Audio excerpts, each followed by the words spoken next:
morning and welcome to Frank's School, 79th. I think it might be the 80th.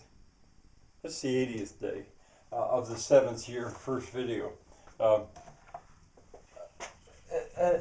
this is still an update, a September update for events going on here at Frank's School, this campus. But I've changed the name because it isn't simply an update. My subject really is going to be the effect, the result, the whole experience of these people from Hong Kong, their visit here, a month-long visit. Hong Konger. I think that's okay to call them a Hong Konger. I think so. I've looked into that. They are Chinese. It's one country but two systems. And if I'm not mistaken, Hong Kongers, they definitely feel distinct. I'm sure they are. Anyway, I think I'm going to call it Hong Konger's visit. And here are the main characters. Here are the three visitors. I left them on there, and I erased those auras, or that aura that I was trying to recreate of the environment that they came into. And there was so much that happened. So much that happened that really I want to say at least something about. So much that I thought, well, maybe I ought to start with some things that did not happen according to plan. I mean, this was unprecedented for them, I am sure, and also for me. There was no model for what we did. So not everything went according to plan. Over here, for example, I'll start with this over here. I had planned to get one folk hut ready.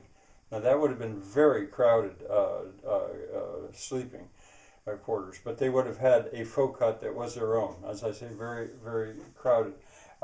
I did not. I could have, but I did not. I decided at one point that what I could do better was to complete a building that I called a curator's house, which would have been very nice. Well, it still would have been very crude, but much better than a single folk hut. However, I did not make that. I did not have time to do that for various reasons. For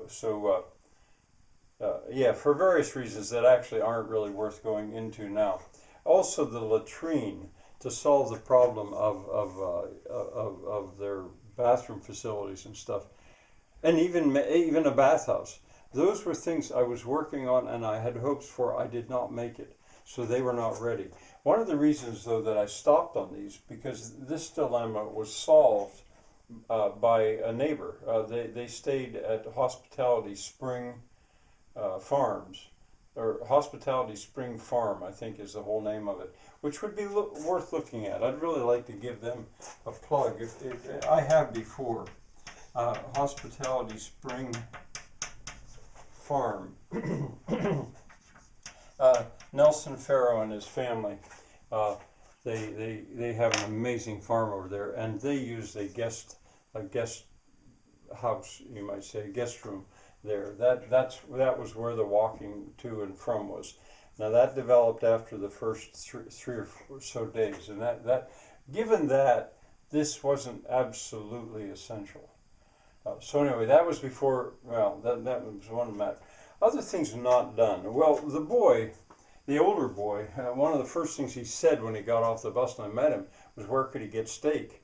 And I also knew that he had this vision of riding horses.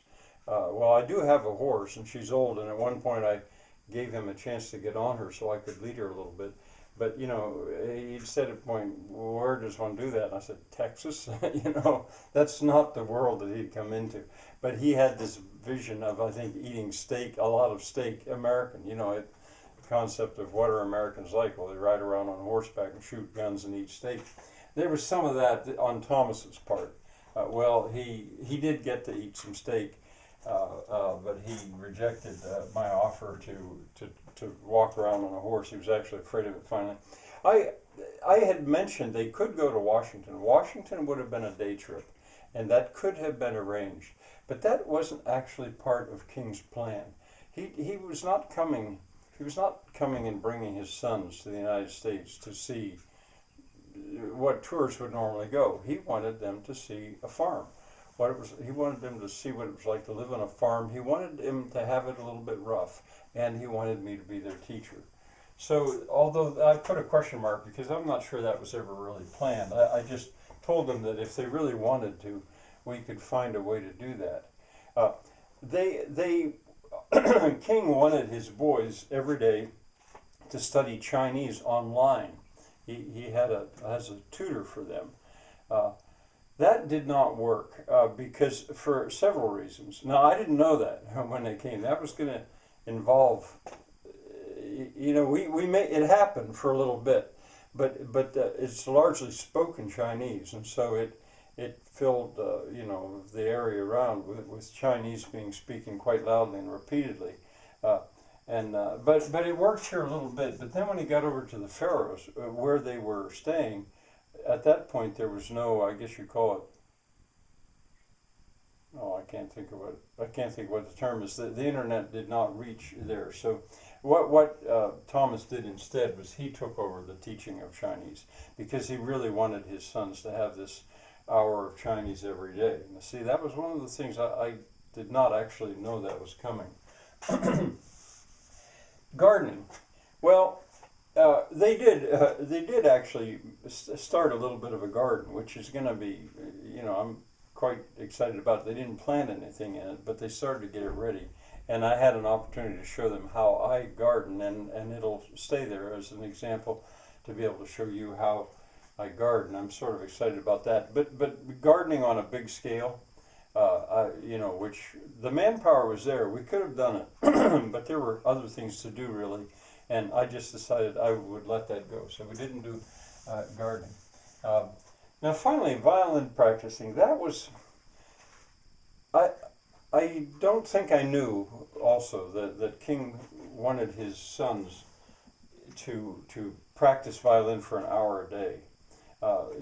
He's coming from a world which academically drives the students quite hard, and they brought their violins.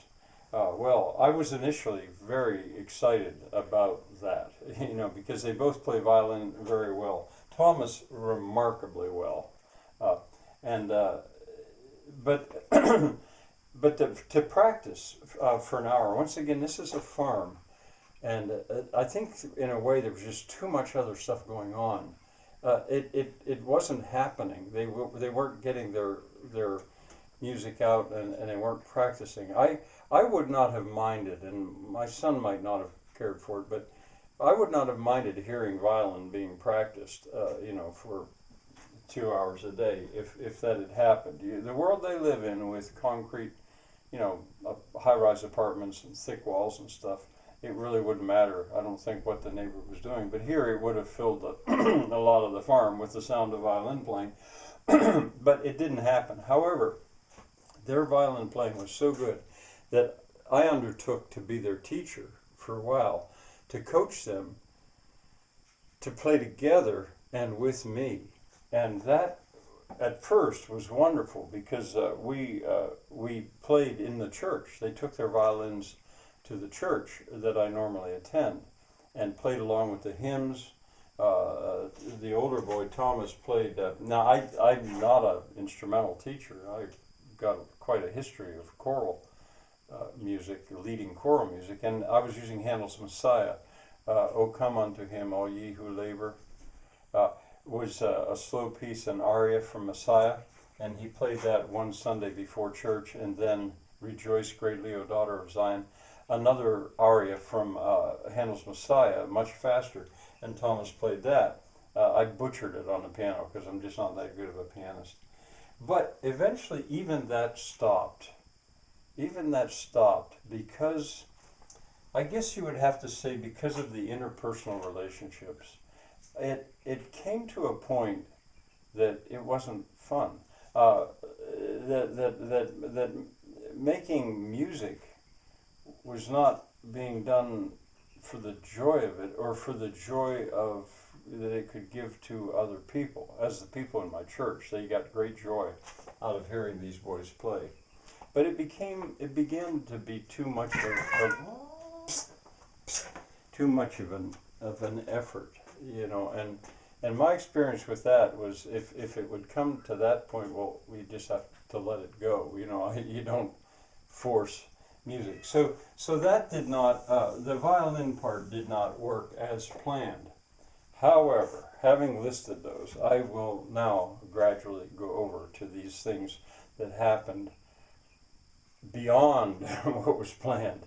And there was so much, but I will save that for another video. Bye for now.